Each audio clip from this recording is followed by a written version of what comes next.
Te quiero preguntar también, en cuanto al tema ya de plantilla, vamos a ir haciendo las últimas preguntas, los últimos temas. En cuanto a la plantilla, ¿a ti cómo lo prefieres? ¿Tener varios perfiles diferentes en cada posición o tener ese mismo perfil por si hay lesiones, sanciones y demás que no se trastoque mucho el equipo? Depende. Por ejemplo, en Primera Federación creo que tienes que tener perfiles diferentes. Lo hemos hablado antes Ujú. de vas a jugar en campos y contextos diferentes, los rivales te cambian mucho, las propias dimensiones del campo.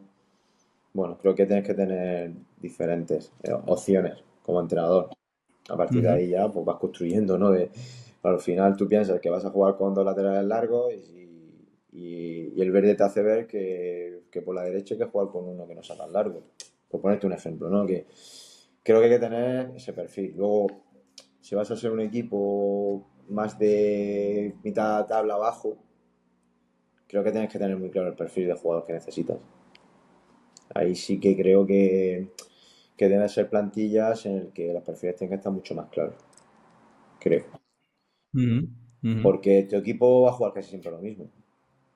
Te quiero decir, al final, Ya, ya, al sí, sí. final, bueno, pues a lo mejor si vas a ser un equipo como ahora en Murcia, ¿no? O en el Corcón aquel año, pues necesitas tener tres delanteros. Pero a lo mejor en un Alcorcón necesitas Ujú. tener cinco centrales. Por ponerte un ejemplo, ¿no? Ya.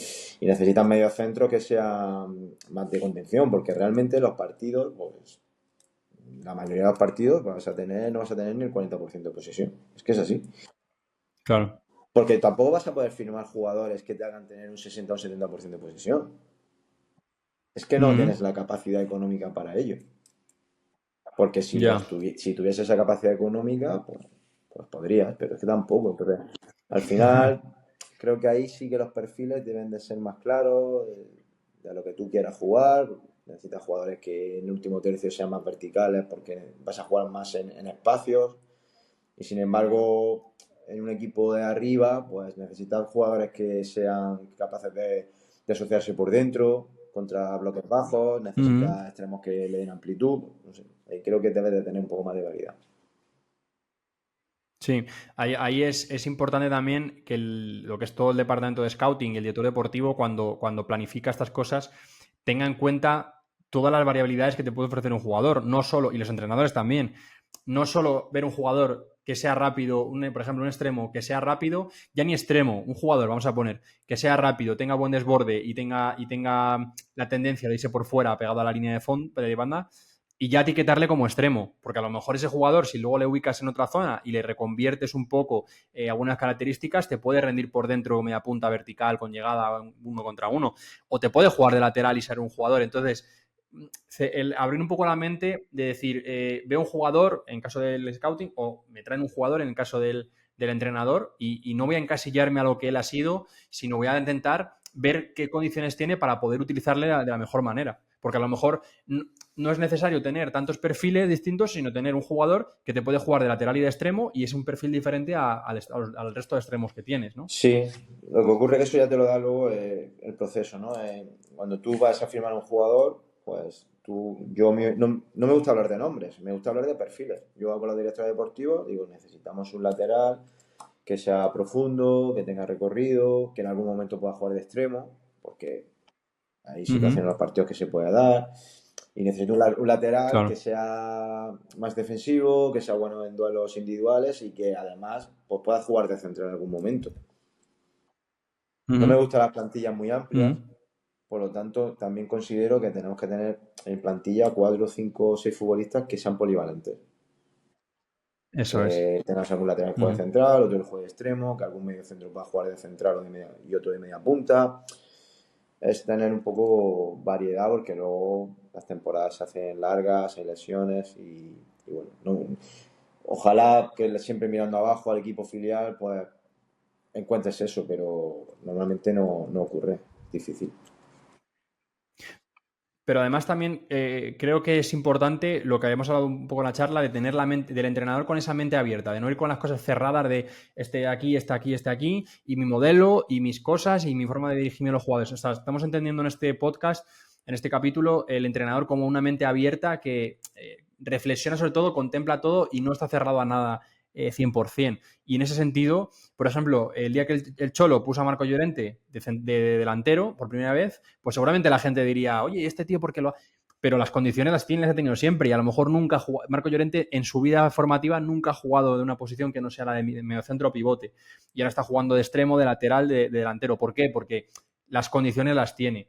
Es cuestión de que el entrenador no esté enrocado en que este tío solo va a jugar esta posición, sino oye, pues a lo mejor ese tío en otra no tiene nada que ver, de un lateral, de delantero, por ejemplo, también eso lo hace un poco por necesidad, ¿no? Pero Bordalás ahora con Uche o con alguno que lo tiene que reconvertir de delantero o de extremo a lateral, pues también es tener esa mente abierta y esa predisposición a aceptar otras cosas. Sí, totalmente, pero el primero que tiene que estar convencido de ese cambio de posición es el futbolista. A mí se me ha dado Claro. muchos casos en que he pensado, oye, creo que esta posición te vendría mejor y el futbolista no la ha visto. Y si no la ve y no cree en Ya. ella, no lo va a hacer. No lo va a Mm, hacer. mm, Y se me ha dado mm. situaciones de jugadores que en una categoría sí querían jugar en esa posición y en otra categoría ya no querían jugar en esa posición. Por eso hay que escucharles también y si no está convencido, es mejor no cambiarlo. Mejor no cambiarlo. Es complejo, es complejo.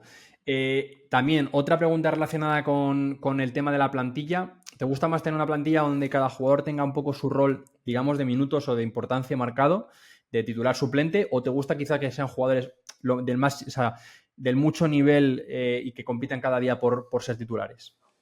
Depende, depende de la situación. Depende. Sí que creo que tú no puedes hacer 11 distintos cada semana. Eso al final Mm, no. Mi experiencia no hay sinergia, no se van perdiendo un poco, ¿no? Se diluye. Sí que tienes que tener 6 7 jugadores más o menos fijos y luego hacer cambios. Y luego hacer cambios sí que creo en mm, las plantillas, no creo en los 11. Y hay que tener en cuenta un factor que hace unos años no estaba y ahora sí está, y es que tú cambias a mitad del equipo. O sea, hay 5 jugadores, de 5 de 10 de campo, hay 5 que los sí. cambias. Suelo hacerlo también Mm, por el simple hecho también de la dinámica de grupo, es decir, que prefiero hacer 5 claro. cambios que 3. Si hay un día que tengo que hacer 4 lo hago, pero prefiero hacer 5. Cuanto más jugadores se sientan Mm, protagonistas, mejor. Entonces, si tú cambias a la mitad del equipo, pues, tienes que pensar también en con quién puedes acabar el partido, en qué situaciones. O sea, el futbolista quiere ser mm, siempre titular, está claro, pero también tienes que intentar convencerle, decir, ya, pero el equipo va a terminar seguramente contigo y te necesita en esta situación. No te mm, suelen entender, pero como entrenadores estamos obligados con esta norma de los 5 cambios a hacerlo así. mm. Es un arma que al final tenéis, o tenemos, bueno, yo ya no soy entrenador, pero tenéis, que es el poder cambiar mucho o cambiar menos, dependiendo de las necesidades que tenga, o como tú dices, simplemente por que la dinámica se mantenga de que jueguen lo máximo posible, que se tan participes y no se desenganchen. Es que a mí todo este tema de la plantilla, yo estoy más en el lado de dirección deportiva y scouting, lo que estoy enfocándome, y me parece muy interesante preguntárselo a entrenadores para saber un poco también cómo sienten y cómo piensan ellos, que al final son los que tienen que lidiar todos los días, porque claro, ¿qué es lo bueno que tiene el equilibrio entre que uno sea titular y otro suplente? Pues que cada uno acepta su rol. Y si el suplente no juega, pues si ya se lo ha dicho al principio, pues tiene una predisposición más fácil a aceptarlo. Perdona, Jugadores que vienen con el rol un poco de ser titulares, ahora me dices, claro, si uno de los dos deja de jugar, pues es que ahí puede haber un conflicto, ¿no? yo no sé si la primera, segunda o tercera pregunta que hago cuando hablamos con algún compañero o con algún exjugador que ha sido compañero, ¿qué tal es como suplente? Que esa Ujú. pregunta creo que es obligatoria. A la Sí, gente, a la muy gente importante. las buenas somos todos fenómenos, pero yo creo que a la gente, y sobre todo al futbolista que estamos hablando de él en este caso, hay que conocernos las malas. Es una situación en que no te sientas importante o lleves 3 4 partidos sin jugar. Hombre, intentamos que nunca ocurra eso, pero puede ser que algún caso se dé. Entonces, hay que Mm, preguntar si deja de entrenar, si deja de cuidarse, cómo es con sus compañeros. Yo creo que cada vez también lo hacemos más los entrenadores. Cada vez, antes de firmar un futbolista, llamamos y nos mm, informamos de eso. No solo. Yo descarto muchos jugadores por eso, ¿eh? Muchísimo. O sea, y que a lo ujú, mejor tú ves las ujú, cualidades y nos podría venir muy bien y encima pues, a priori y tal, pero luego te enteras de situaciones. extradeportivas o de vestuario y dices, no. Entonces esa información Sí.